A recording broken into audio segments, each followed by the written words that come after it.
Warning. The following unboxing shenanigans are performed by trained professionals of chaos. indieRPM and the Curio Hunter are not responsible for rare card envy or the spontaneous sudden urge to buy an entire case of trading cards. Their mission: to open card packs so you don't have to. They're here to show you what's inside before you buy, especially those non-sport trading cards you love. Like, comment, share, and subscribe to join the madness. Interact with the boys live and enter for a chance to be their weekly winner. You've been warned. Let's unbox the universe.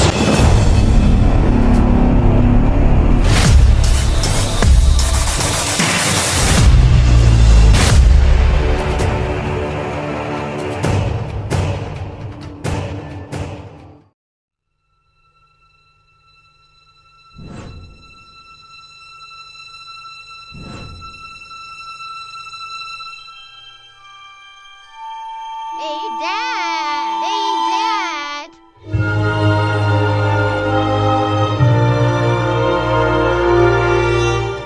Unbox the universe.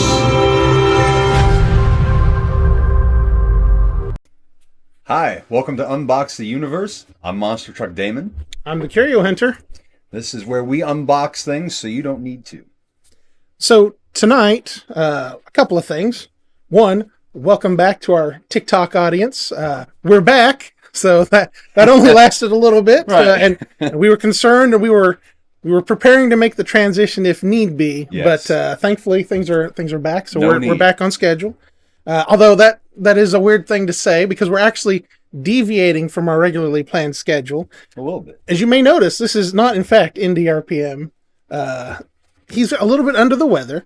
And so the box we were going to do tonight, Marvel Beginnings, was one that he had picked. And he had been waiting for like 2 months, and it just did not feel right doing that one without him. Right, yeah. So we're going to actually jump ahead, and we're going to do Cardsmith's Currency Series 4 tonight, and we will go back and do the Marvel's Beginnings box on February 25th. So going to have to wait a little bit to get it back in the schedule, but that's just because we've got Chinese New Year, we've got the Super Bowl, we got Valentine's Day. All these things got to, we're trying to do timely shows and things that sort of match up to that. There's a lot in February. We'll get back to it. So, one thing I will say, if you want to start opening that up, I'll tell the audience a little bit about it.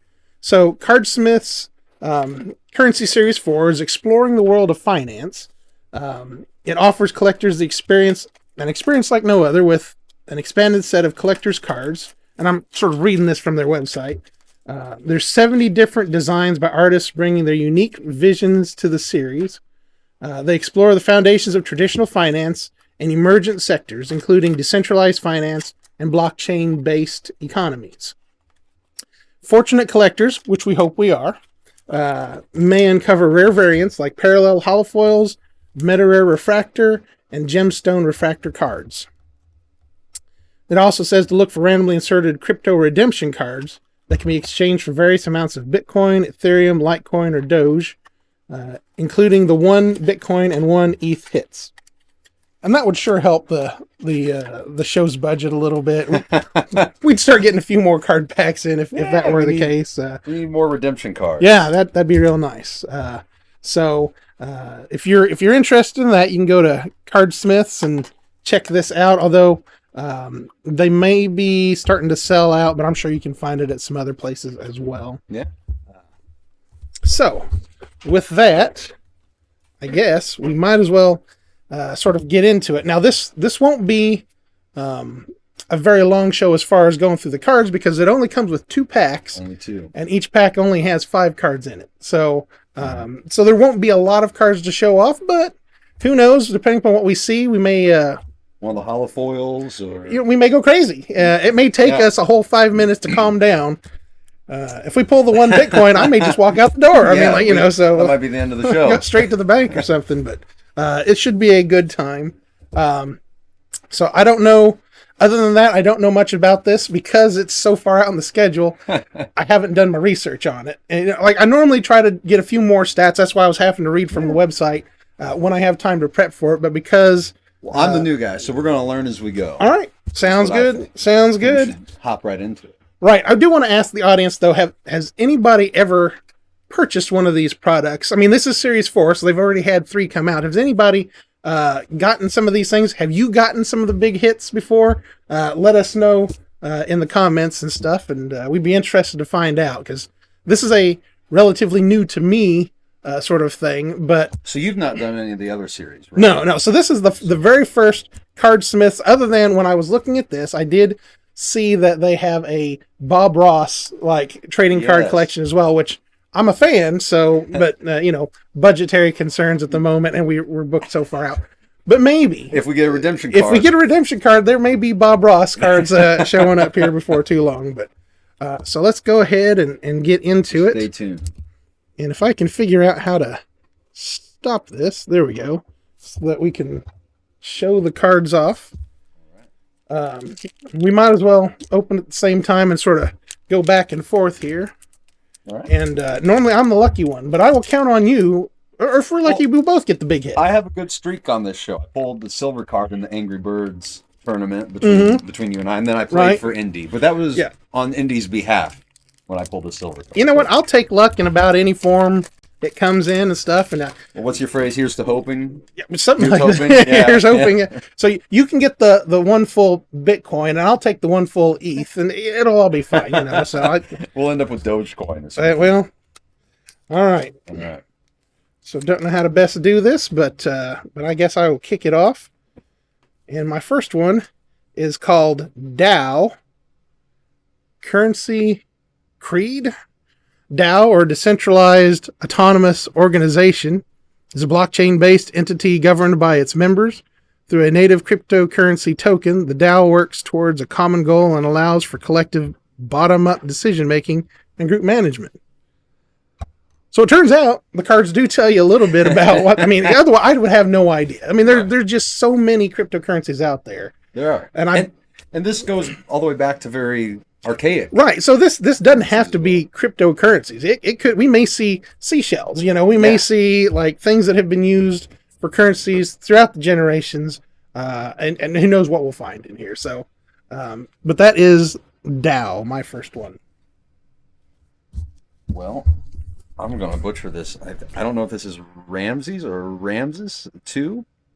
I'd say Ramses. I thought so. Oh, yeah. Let's see. Ramses 2, also known as Ramsey the Great. Okay, I wasn't expecting a non-currency. This is someone influential to currency. Okay. Was the third pharaoh of Egypt's 19th dynasty and reigned for 66 years from 1279 to 1213 BCE. Celebrated for his kingdom's prosperity and successful military campaigns, his accomplishments include extensive construction projects for temples, cities, and monuments, as well as the establishment of the first recorded peace treaty. So someone influential to currency. As we're going through this, it reminds me of something that I would actually probably use for my own channel, because you know how I like historical cards. I like opening cards. That's what bridges the gap between my channel and this channel, but also that you can learn a little thing or two about it and stuff. So this is right up my alley. So who knows? I may look into some of this in the future for the Curio Hunters channel. It might become a series. Right. All right. Oh, and I will say, be on the lookout for what your favorite one is. We normally poll the two of us and see, what the favorite pull of the night was, and also ask you, the audience, which one you liked best. So be thinking of that as we go through this. The next one I have is John D. Rockefeller. So another non-currency, but somebody who was influential.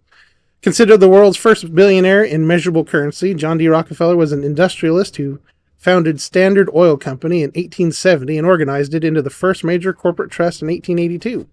At its peak, Standard Oil controlled over 90% of all oil production in the country. In later years, Rockefeller turned to philanthropic pursuits, donating over $500 million and creating such entities as the University of Chicago in Illinois and the Rockefeller Foundation in New York. Well, isn't that something? Quite the resume. Yeah. So, I like that it covers everything from someone like Ramses II to Yeah, there's a wide, Yeah. range of years there. Our batarangs are falling down here a little bit. Well, it's kind of stuck there. Maybe I'll get our engineer on it and see if he can't. But in any case, that's my second one. So I think you are up. All right. Well, I got one that says double spend. It says currency creed. Double spend refers to the risk in digital currency systems where a single digital token can be spent more than once. This problem can be solved with blockchain, which uses incentives, timestamps, and other features to prevent double spending. So that's the back of it, what I just read. And then this is the image on the front. Leave that there for a minute.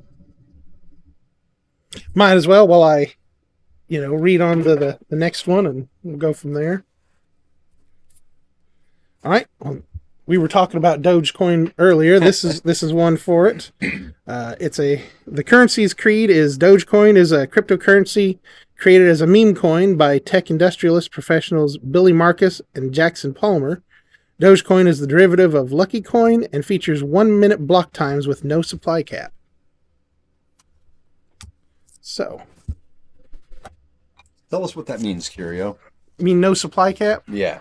Right. So, in my limited knowledge, I'm not an expert, but like Bitcoin, I believe has like a cap at like 21 million Bitcoins that will ever be made and stuff. And then once that supply is minted, it's done. And then there's a certain date because they know based upon how, how fast it's being made, like when that one, they can guess pretty accurately when it will be complete. Mm-hmm. But then the argument is that, like having a cap gives you a finite resource. And so like there's value to that versus something that you can keep making more and more of. It's sort of like, inflationary for your currencies and stuff, like it's really all back to supply and demand. Really, and so like, you start off with $100,000 in circulation or whatever, each dollar's worth $1. Mm-hmm. If the Fed prints another 100,000, well now each dollar is really only worth like 50 cents or whatever, so I mean it's things of that, and that's dumbing it way down. It may be beyond my ability to explain, but that's my general take on it and stuff. So some cryptocurrencies have caps on them and some don't. So it'll be interesting to see how that plays out, because I don't want to say we're in the infancy because they have now been around for, decades and stuff. So but without any of this being tangible, how do they consider it minted? Like, what's the criteria for it being minted? Do you know? So, you're talking about a lot of the computing power and stuff, and it's solving complex mathematical equations, and then it's really getting beyond me. But you have these big computers. Sometimes they use like the graphics units and stuff because they compute it better. But yeah, they just solve these equations, and it's checked out. And once it's checked out and stuff, then they get credit for having completed that. And then that, the miners or whatever will get some Bitcoin as a fee for doing their thing. And then, there's other fees. Once that's done, then there's fees for, handling of things and stuff like that. Some people that are big into cryptocurrencies, say like they can have it on a flash drive, take it with them or whatever. And it's really secure as opposed to, keeping it in the bank account, keeping it buried in the backyard or whatever. So, I don't know. But it's definitely around, and I think it's definitely growing in popularity. So, we'll probably see a lot more. Here to stay. That's right. Well, I have the Euclid currency creed. Let's see here. Euclid, often referred to as the father of geometry, was an ancient Greek mathematician whose treatise Elements is a foundational text in the study of geometry and mathematics, laying the groundwork for what is now known as the Euclidean geometry. Euclid used a systematic approach to mathematical proofs and methods of logical deduction that shaped the future of logic, math, and science. Back what I just read. And here's the portrait of Euclid himself. We probably should have warned you. Indie typically gets the harder to pronounce names, words, and things like that, and that's only holding true as you're sitting in his chair and stuff. So I'm like, you've got Ramesses, you've got Euclid. I got John D. Rockefeller. You know, like that's how it goes normally. So, all right, my next one is one on Bitcoin. The currency creed is Bitcoin is the world's first open source peer-to-peer cryptocurrency. Invented by Satoshi Nakamoto, Bitcoin uses a decentralized distributed ledger network known as a blockchain. Transactions on the blockchain are verified by nodes. Miners are rewarded with new Bitcoins for grouping transactions into blocks, while also helping to secure the Bitcoin network. So, you had a hard to pronounce name in that one. Yeah, except I've heard it said a lot, you know, because I mean, now, don't ask me about creators of other ones, but Bitcoin being sort of the big grandfather of cryptocurrencies and stuff, you hear a lot more about it in the news and things like that. So I have heard that name a few times. Here I am trying to give you credit. I'll take it. All right. Well, I have one of the greats here, Pablo Picasso. Born in 1891, Picasso was a Spanish painter and sculptor who co-founded the Cubist movement. His innovative approach to visual representation that challenged and broke down conventional form included such works as, oh boy. Yep, here it comes. Guernica? No, there's no way on that. And I can't correct you, so go for it. Les Diomocel, d'Avignon. That was terrible. I don't know. There's probably some Picasso fan watching that is cringing right now. Maybe somebody in the audience knows. But we're going to remove Bitcoin there. And this is what you get. There you go. Nice. I mean, if you say it with confidence like that, I definitely won't be able to correct you. And probably wouldn't on air anyway, so we'll see what happens. Someone let us know how to pronounce it in the comments. All right, well, I got one that may be a little bit difficult to pronounce. My last one here is St. Gaudens $20 double eagle. So its currency creed is iconic gold coin engraved by Augustus St. Gaudens. The $20 double eagle was produced from 1907 to 1933. The coin depicts Lady Liberty holding a torch and olive branch with the Capitol building in the background on the obverse, and a flying eagle on the reverse.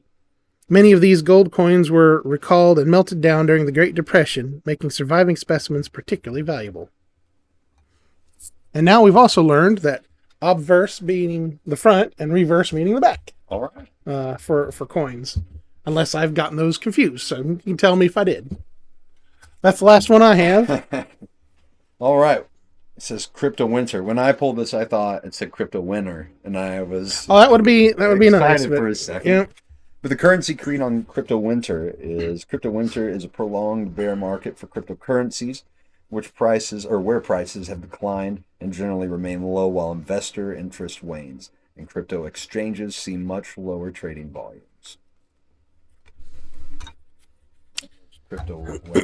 Crypto Winter is one of those like dreaded things that it happens in about every cycle. So like that it's coming, you just kind of hate to be there when it happens. And I guess where some people get into trying to time things, get in, write it up, and then get out before Crypto Winter sets in and stuff.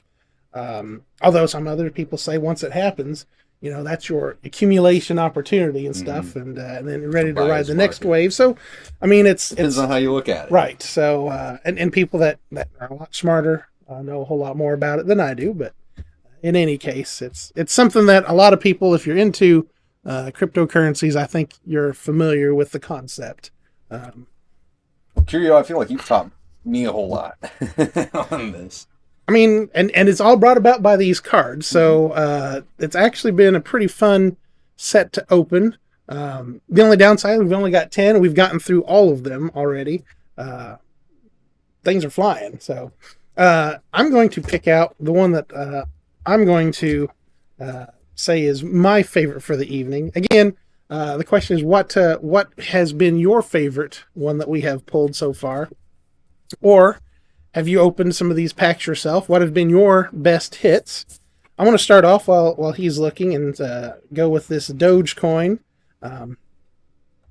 one, it's a little shinier than the other ones at the moment, but also, I think, what was it? Was it Elon Musk that sort of was like the maybe self-proclaimed Dogecoin king or something like that, And I mean, and with the inauguration and stuff, and with him getting ready to serve in the cabinet and stuff, I think it's sort of a timely thing to bring to the attention and stuff. I haven't looked to see how it's doing today, but I don't really have any anyway. Cutest cryptocurrency out there. It's pretty good. So yeah. Well, on the other end of the spectrum, I'm picking Ramses II. I guess I've inherited my father's interest a little bit for Old Testament history. Okay. And my father and mother even got to go over to Egypt and in the Holy Land trip, as they call it. Yep. And it's always made me have, I guess, a proclivity to that interest. Okay. So it was great to, and also interesting to see, first person or first recorded person to make a peace treaty. Seeing how someone like him, so far back as we mentioned earlier, could have economic influence that spans all the way into our time. Of the ancient countries, I think Egypt has been around. That still survives to today. So, modified upcoming schedule. Yeah, because we like I said, we've done some changes. There. Yeah, well, and this only goes for the next maybe 2 months or something like that. But we've got the schedule planned out for almost the next 2 years. But really stay tuned. Yeah, if you check out some of our and if you haven't and you like what we're doing, tell your friends about it. Hit the like, subscribe, share the videos. It helps us to grow. We're steadily growing, and we thank you for all of your support. So coming up next week, January 28th, it's our Chinese Lunar New Year episode. So we'll be doing a card fun Mulan. Let's see here. Mulan set. So we've got a 2024 Core Edition Uno Elite NFL card set. Indy had been saying he was going to get some sports cards in here one way or another. And so this was sort of our compromise. It can't just be straight sports cards because I don't know enough about it. But sport cards with an Uno twist, count me in for that. It's a loophole. Right. Yeah. So we'll see. I mean, it may be the best thing ever. It may be the worst thing ever. We'll tell you in a couple of weeks. Tune in and find out. If we have enough cards, we may play Uno. Who knows? And then on the February 11th, that'll be our Valentine's episode. We'll be doing a Card Fun Disney Princess box. So that should be pretty good. Our Valentine's episode, we'll be doing a Card Fun Disney Princess box. So that should be pretty good. Surely we've done like 10, 12, 20, I don't know. It seems like we've done so many of them, but we enjoy them, and we haven't done one for a while. So this will get us back in. And so hopefully we can get some unique pulls, some big pulls. We're still trying to finish out that base set, and so once we do that, then we can show everybody what all is in the base set, because again, there's not that much information out there. So we're trying to put it together so that people can see at least what it could be or what they're going for. Then on the February 25th, we'll be circling back to the Marvel Beginnings box, so that hopefully Indy is feeling good then, or if not, we'll just keep kicking that can down the road. Beginnings box, so that hopefully he made it into us, and so just a little something interesting. So with that, speaking of mail day, okay, yeah, our engineer reminded me that we do have something to open that's been sitting on the desk. Right now, you guys had me on a special episode where it was cards and coffee. Right. So don't forget, there's cards and coffee too. And we did an interview, kind of unboxing my life and my story as a musician, but I talked a little bit about what I like to nerd out about, and that's Monster Trucks. I even wore my Monster Truck shirt on air tonight. I wear these on stage when I'm performing. I think it keeps me tethered to my childhood ambition. There you go. Thank you for the scissors, by the way. Right. But I mentioned that my passion for Monster Trucks came from a VHS that my parents bought when I was a little kid, probably 3 years old. We were in a mall in Indiana, and I saw this on a rack. or I saw a VHS rack that had There Goes a Monster Truck, and we discussed that. I think Indy may have even used some of the sound from that very thing on the episode that I'm on. But I mentioned that my choices that night were this is really fighting with me a little bit. Oh my gosh, there's more. He just gave you plenty of time to get the whole story out while you're I'm kind of trying to prolong it as we go on here. The other choice from There Goes a Monster Truck was There Goes a Garbage Truck, which is probably not as exciting, but I've always wondered how my life would be different had I seen There Goes a Garbage Truck. Okay. So I was given a gift by you and Indy for being on the show, and there was a part 2 to it. The gift was a VHS copy of There Goes a Monster Truck in much better condition than the one I still have. But Indy surprised me by finding a VHS copy of There Goes a Garbage Truck. There's going to be a lot of garbage for the truck to pick up tomorrow from all this packing. But this is it right here. Nice. There goes, here, you know what? Yep. We'll put it up on here. There goes a garbage truck. So, I'm now getting to experience the alternate universe of my childhood. And who knows where this will lead in my life. Well, and we were talking a little bit before the show. You're going to have to make us a promise right now that you are not leaving music. Because otherwise I'm going to have to slap this off the table. We cannot do that at this point in the game. So, well, I mean, perhaps playing guitar from the garbage truck. Or you're saying a music video idea may be being born right now. Garbage Truck the musical. Okay. There goes the there goes the musical. So. Well, you heard it here first. And last. Well. Oh man, we've got a good engineer on set tonight. This is the best bad idea we've had lately. So right, yeah. So I think we've about gotten through the material that we wanted to cover tonight. Thank you all so much for joining us again. Blast. And Damon, you're always welcome to sit in whenever you're in town. I know your schedule it will be picking up here soon and stuff. We've really enjoyed having you here. And so it's just been a blast. And by the way, to your audience, I tour all over the U.S. Last year, I think I played in over 25 states. The year before, I know I was in about 30. So it's likely that if you're in the continental U.S., I'm probably coming somewhere towards you. And so if you don't mind me telling them, you can find my tour dates at thematic.com. We were discussing earlier, I'm not cocky, it's just someone else had damonmitchell.com, so I figured I'm the one you're looking for. So thematic.com, and that's also my handle on all my other sources as well. You can find me on social media under that. I'm sure our engineer and editor will put plenty of links in there so that people come see easy a show. To find. Come see a show. Sounds good. All right, well, thank you again for joining us. I'm the Curio Hunter. I'm Monster Truck Damon. And it's been a blast. Happy collecting.